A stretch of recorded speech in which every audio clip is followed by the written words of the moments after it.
Hello, everybody. Welcome to another episode of Unstoppable REI. And I'm here with my friend Camilla Jeffs. I was just telling her how that sounds like she might be royalty. I don't know if you are or not, but Oh, I am. yeah, I there you am. go. Of course you are. Why would you question it? So, well, listen, thank you for your time. I don't want to waste your time. Let's jump right in. So tell me your story. Tell me your, 30-second elevator pitch, your 1 hour elevator pitch. Well, actually, we only have 30 minutes, but yeah, just tell me how it all started for you.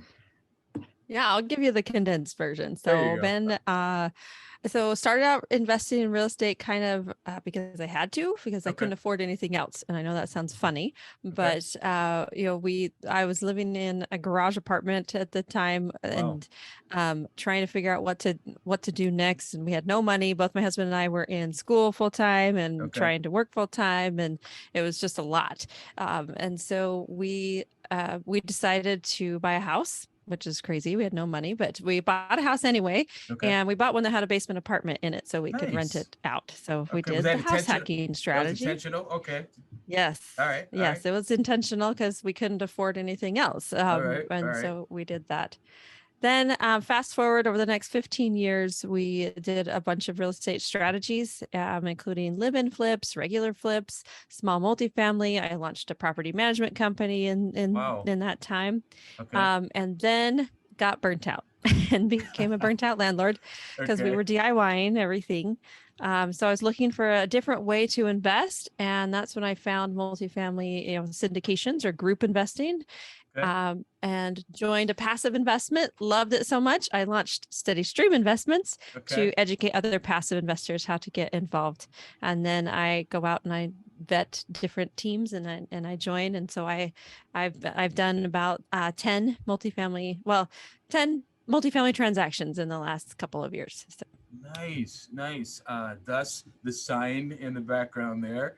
Steady stream yes. investments. I like it. I like it.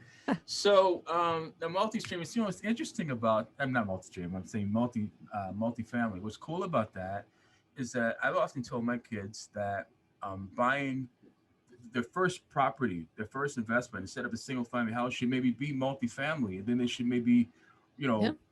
know, have you, what do you think about that as a first for a first time home buyer? Just out of curiosity. Yeah, I mean, well, so everybody I tell that wants to get into real estate, I said step one is house hack. You need to house hack, right? Okay. Because that's how you'd reduce or even eliminate a big expense that's Okay. on your own, you Yeah. know, balance sheet. So and then step number two is now you look for other investment opportunities. Now the big question to ask yourself is, do I have the time, the experience, the skills, the muscles, Okay. available to myself to be able to do it myself? If you Gotcha. answer yes to that question, for sure, go get your own property, do it yourself, right? Because putting in your sweat equity is going to be a big deal, and will Yeah. get you some good returns. If you don't have those things, Sure. right, or you're missing one or two of those things, then you need to think about joining a group investment. And I think, Okay. and I think, investing passively into a multifamily deal is a really great way to go. Because guess what? When I first invested passively into a multifamily deal, the returns on that were better than some of the returns on doing it myself on some of the Nice. single family homes, Okay. right? And so that's why I was like, okay, yeah, I wish I knew about this earlier. So had I known Yeah. about it earlier, I would have done it a lot faster. Okay. But that's okay. My journey is what was a great learning experience. I learned a lot from it, Yeah. and I enjoy what I'm doing now. Nice. So before I ask the next question, I saw you flash that big rock there just momentarily on your hand. Could you show us that? I like it. There it is. Um, Not that big. yeah. Oh, hey, that's huge. That's a monster rock. So okay, so we have to talk separately about big diamonds in another episode. But so you hit on a couple things though about you said if you don't have the particular skill set or whatever, what do you think are the and I love the house hacking thing. I've never done that, and I've heard the terms. I'd like to talk about that a little bit. But what are the skills? Maybe the top two, three essential skills that you think you need to have before you decide, I'm going to jump in it, myself or house hack. And then tell me a little bit about your definition of what house hacking is. Tell me what that is. Yeah. Yeah, so the top skills, right? So Yeah. number one is you need to have the mentality of you're willing to just go figure it out. Okay. I think too many people get stuck in, well, I just don't know what to do, so then I don't do anything, Okay. right? Yeah. You've got to just you got to jump in and you got to be willing to figure things out and be willing to ask the uncomfortable questions. Be willing, I call it infant brain. You got Okay. to, when you have an infant, they don't ever double question themselves about walking. They're just keep trying over and over and over, and they just know they'll eventually get it, right? Yeah. So Yeah. we have to adopt the same type of brain. Okay. And so as we're moving forward in all of our deals and the things that we're doing, just being willing to figure it out. Okay. The next skill set is it is probably finding the right mentors. So Okay. if you find the right people who are just ahead of you, maybe they're only a couple steps ahead of you, maybe they're like 500 steps ahead of you. I would search for someone who's like 50 steps ahead of you. 50. Okay. That person can really bring you along and help you out a lot, right? So then you're not swimming in the dark and you're not, painting the house a color that's not going to sell. So you gotta have some guidance there too. So Sure. those are the top skill sets. Now you asked me about house hacking. What's the definition of Yeah. house hacking? Yeah. The definition of house hacking is turning your individual home into an asset in some shape or form. Because right Okay. now, if you just live in the house by yourself, it's a liability. It's basically definition of a liability is taking money out of your pocket. It's not Yeah. putting any money in your pocket, right? Gotcha. So Sure. a lot of people think that their own home is an asset. Well, it's not, because every month your money's Right. just flying out of your pocket That's right. to care for this home. Yeah. So if you can figure out a way to turn it into an asset, and one of those ways is, if your home has a section of the home that has a kitchen, right? So if you didn't do it intentionally in the beginning, so let's just say you didn't do it intentionally in the beginning. So there's a listener out there who's like, well, I have my own house, but it doesn't have two kitchens. It doesn't have like a separate basement apartment. I guess I can't do it. Well, no, let me help you think a little more creatively Okay. I love about it. this, Love it. right? Okay. Yeah. So perhaps how many bedrooms do you have in your home? And which bedroom is the junk bedroom, right? Everybody got a junk bedroom. Yes, that's right. So that junk bedroom, can you rent it out to a person? Okay, well, Camilla, that just makes me uncomfortable. I don't want other people, weird people in my house. Okay, Right. great. How about rent it out for other people's stuff? Right? It's a junk bedroom anyway. Other people need to store their stuff. Like self-storage is a big deal. If you would just rent out your bedroom or your garage or your some space in your house that you're not using, now you start to bring money into your pocket. So that's one thing that you can do all the time. Now, another strategy that I absolutely love is, well, when could you go on vacation once a month for a weekend, Yeah. and then rent your home out while you're gone, right? Wow. Short-term rental, right? Okay, And I know a guy who does this, and he does this, and he has a condo, and he crashes on someone else's couch one weekend a month, and that weekend, the money he makes in that weekend pays for the entire condo. Wow. That's crazy. Mhm. So you are dropping all kinds of knowledge bombs and you're just sneaking them in there. That's like, okay, tens of thousands of dollars an hour worth of consulting stuff you're throwing out here. That is ingenious. I mean, do you teach people that? I mean, first of all, you're totally messing up all of my questions and my rhythm here, Sorry. right? Hey, I'm just totally like, I'm ready to just shut down the phone. Yeah. So do you teach this stuff to people? Is that, so tell me about that. Is that, or is this, yeah. Do you have a course? Well, so right now, I have a course on passive investing. Yeah, it's called Passive Investing Made Easy. So I teach people how to do that. Okay. I don't have a house hacking course, although maybe I should make one. You should. But That's hang all the crazy. different ways to do it. But yeah, that's what I have so far. Yeah, I'm in awe. I mean, because that's like super easy. Anybody can do that, and all of a sudden, bam! And I'm thinking to myself, not only do you have a bedroom that is for junk, it's like how many rooms? How many? How Right. many? And then I'm thinking, wait a minute, you can, okay, so yeah, I get the whole idea of, you rent your place out while you're gone.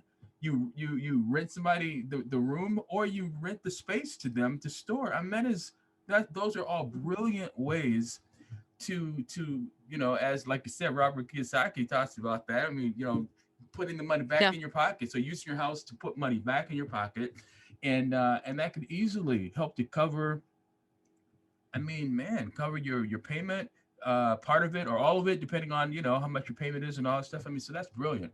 So let me just Mhm. ask you this. Let me see if I can get back on track. You got me so excited here. So what do you wish that you would have known when you started your career? How long you been doing this now? About 20 Okay, years. long time. All right. So yeah, Yeah, what do you long wish you would have time. known? Yeah.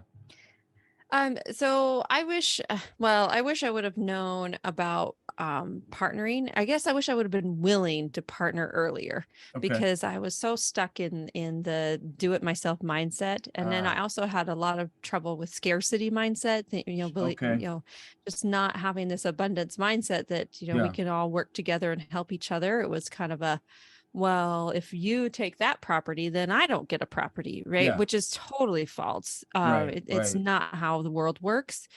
There is definitely abundance out there. It doesn't matter how big my pile gets. It's not going to affect how big your pile gets, because it's directly related to how resourceful you are, right? Yeah. If you go out and work and get those resources and find the right people, you're going to build your pile. Right. It doesn't matter what happens with my pile. It's not Right. like you're stealing from my pile, right? Right. Right. So I Right. think those are the things that I really wish I had worked on, I guess, in the beginning. I wish I had worked on my scarcity mindset, because it kept me playing small for a long time. I mean, Okay. 15 years of just Yeah. doing small things. And because let me give you some perspective. It took Yeah. me 15 years to get 15 doors. It Okay. took me 3 years to get 1,000 doors, right? Once I switched that mindset, Yeah. the world just opened up, and Okay. so it was just myself holding myself back, really. That is crazy. Again, you're just okay. We're gonna have multiple conversations here, I think, because you're just sneaking in. So you went from and tell me that number again. In 15 years, you did how many doors? 15 doors 15 in doors, 15 years. and then in 3 years, you did 1,000 doors. Hmm. That's Yes. insane. That's crazy. I mean, that's okay. You definitely need that. So tell me about your course. I mean, do you talk about this kind of stuff in your course? Yeah, so the course is focused on passive investing. So it teaches a first-time passive investor how Yeah. to get involved in investing in multifamily, Yeah. and all the ins and outs, the numbers that you need to know, because it's very different than just going buying a rental house down the street, right? Sure. So Yeah. if you take your 50,000 and you buy a rental house, then there's certain things that you do. But if you take your 50,000, you invest it with a group Yeah. who's running a large multifamily, it's very different. It's just a different language, different Yeah. things that you have to learn. Sure. And so you want to make sure you feel comfortable with it, and that's the whole goal of that Okay. course, Yeah. is to help people to feel comfortable investing in a group investment, and to know what are the risks, right? Because Yeah. everybody's skeptical at Oh, first, of which you course. should be, right? Sure. So Sure. what are the risks involved? What are the benefits? Okay. What to expect? What do I need to know?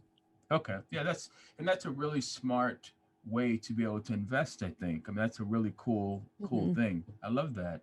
So tell me what and everybody well, let me just ask the question. Tell me your biggest failure and what you learned from that. And that was the reason why I was sort of hesitating, is because everyone has a little bit of a different definition about failure. Well, I don't fail, I learned, and I mean I get that part. You know what I mean? I just want to know, yeah. So tell me, what was the biggest Yeah. thing? Tell Yeah. me when I tell you when I messed up. Yeah. Okay. Right. Bottom How line. much time That's do we right. have? Yeah, right. The condensed version again. Yeah. Um, okay, so my biggest failure was a house flip that we did. So we wanted to do a flip, but we didn't have very much money. So remember, Okay. we're in this DIY mentality. We're Yeah, using all yeah. of our own money, all of our own skills and time. So we didn't have very much money. But we knew we wanted to do a project. So we thought, oh, well, so we started looking for houses, like, oh, there's really cheap houses over here. Like, I could buy this house for $25,000. That's super cheap. Right. And then, if I go in and I fix it up, I bet I could sell it for, 50 or $60,000. And so that's kind of where our brains were at the time. Sure. So we're like, yeah, that's pretty low risk. It's just a little house. And so we bought it. Well, our failure was to thoroughly evaluate the area where Oh, the okay. location, right? So the location is crucial. We just thought, oh, it's cheap. Yeah, for sure you can make money on that. Yeah, yeah. Ha, no. Didn't So work. we did our thing, right? We went in and we renovated it, and we had 3 little babies at the time, and just brought the babies with us, and we're just doing all the work. And then we got it fixed up, and we put it on the market to sell. Okay. 2 days later, it got broken into, and all the copper piping was stolen. And we're Nice. like, well, can't Wow. sell it like that. Okay. So Right. we went in, and this is how dumb we were. We replaced it with more copper piping because we didn't Whoa. realize that there was a different product that you could do. So we put more copper piping in, put it back on the market. The exact same thing happened the next week. Got broken into. Copper Wow. piping was I saw stolen. you coming. Okay. Okay. So they're like, it was probably the same people All too. right. I'm Like sure it was. Right. All they're right. like, oh yeah, this guy just put some more in here, Let's go, more money guys. for us. Come on over. Right. Yeah. Crazy. Oh man.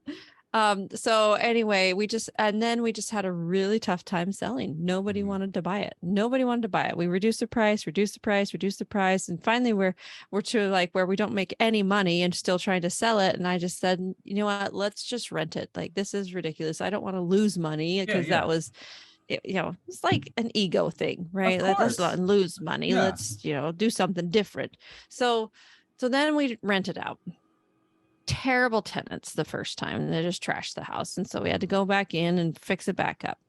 The second set of tenants, within 2 months, they lit the kitchen on fire and burned down almost half the house.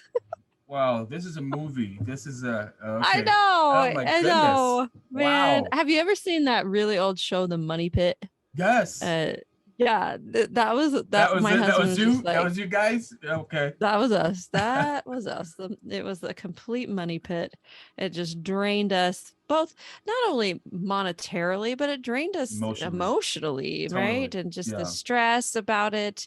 And by that time, we had moved to another state, and so it was far Hmm. away, and it was just a nightmare. And so we finally just sold it for a loss, and we Okay. lost Got rid money of on it. it, and Okay. just got rid of it because it was just such, it almost had bad karma. Like I Yeah. didn't think we could ever make money off this property, and I needed it Yeah. out of my life. And Yeah, that's so crazy. Well, you mentioned about the emotional and financial pain or cost. I sometimes think the emotional cost is more expensive than the money. it is for Yeah, sure. because it For lasts sure. for a long time. So, man, I'm really enjoying talking with you. I'm learning a lot. Oopsie. So here's before I ask this last question, I guess, because I'm we've talked about so many different things outside of the course of my questions, which I've been absolutely loving. Um, how can people reach out to you? How can they connect with you? Yeah, well, the best way is just to pick up my course on my website, steadystreaminvestments.com. Okay. Once you pick up that course, you'll have access to me and all of my education, and you Okay. can, reply to any of those emails. It comes directly to my inbox, and I'd be Okay. happy to connect with you. I'm also on LinkedIn. Easy to find me. I think I'm the only Camilla Jeffs in the world because I am royalty, right? Of course. Of course. I love it. I love that. So I am never going to forget about your name. I mean, I think it's the coolest name in the world. All right. So last question. But you got to promise we can do this again because we got so much. We open up and we Sure. can. Yeah, All I'd right. love to. All right. Cool. Yeah. So the reason why I started this whole thing, and I think I maybe sent you information on it, the Unstoppable Real Estate Investor. Is the idea that if you Google the term real estate investor failure rate, 95% is what you'll see. 95% of real estate investors fail. So I created this to talk to super successful investors like you. Royalty is a boost. That's just an added value. Because I want to know, what did you do to make yourself unstoppable in an environment where it's such a huge failure rate? So two questions: how do you define unstoppable, and what did you do to make yourself unstoppable and achieve such 1,000 doors? That's crazy. So yeah, so tell me about those two things. Yeah, so I just think you don't quit, Okay, right? That you nice, just right? never quit. And it's pretty simple if you think about it. So for me, it wasn't that I had to achieve certain number of doors by a certain amount of time, right? Like Yeah. I hate the hustle mentality. What I do, I don't hustle. I take baby steps every day, right? Okay. I play the consistency game, and that's what I think leads to success. It's almost inevitable, right? Right. If you're making forward progress every single day, Yeah. you're gonna be successful. It will happen, right? And I think Right. what happens is we get impatient, or we feel like, Sure. gosh, we just gotta have it now, and then we get all frustrated and like, well, we're just not, I'm not successful.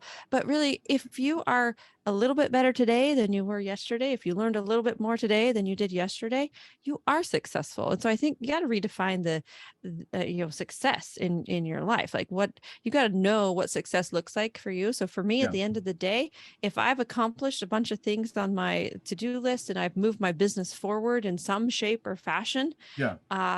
I'm successful, and I'm good with that, right? I'm not gonna say I'm successful because I have 1,000 doors, Right. right? Sure. I mean, that sounds impressive, sounds amazing, but really that's not my definition of success. My definition is I'm never quitting. I'm just gonna keep going. I'm Yeah. gonna keep plodding along, keep learning, and keep growing, and just keep at it until I die, I guess. Yeah. Yeah.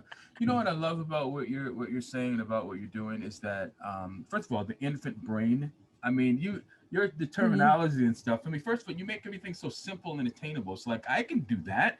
I have matter of fact, my wife and I always talk about that. Men, so like a 15-year-old woman, and I don't know if this is accurate, but 15-year-old woman has maybe the mentality of a 30-year-old man or 35-year-old man. So speaking of infant brain, right? It's like, okay, I have an infant brain that so I can be successful. But in all seriousness, I mean, the simple ways to turn your house into an asset.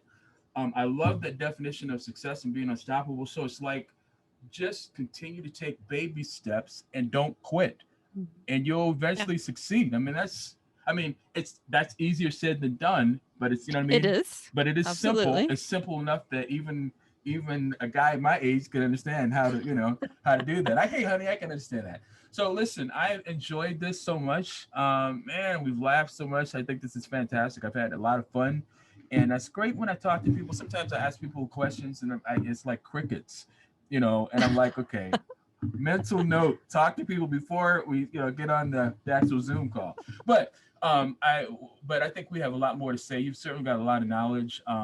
Please send me your links so I can post them with when I Yeah, post the video. absolutely. And yeah, so we'll do it again. And I'm thinking of a whole bunch of stuff because I'm just excited about our conversation. But thank you for your time, Perfect. and we'll talk again real soon. Okay. Thank you. And don't forget your royalty. I won't. I won't. That's the first time someone has called me royalty. So I'm You gonna run remember with that that. one? Okay, I appreciate it. All right. Well, you have a great weekend. We'll talk soon. Okay. All right. Take All care. right. You Bye bet. Bye bye. bye.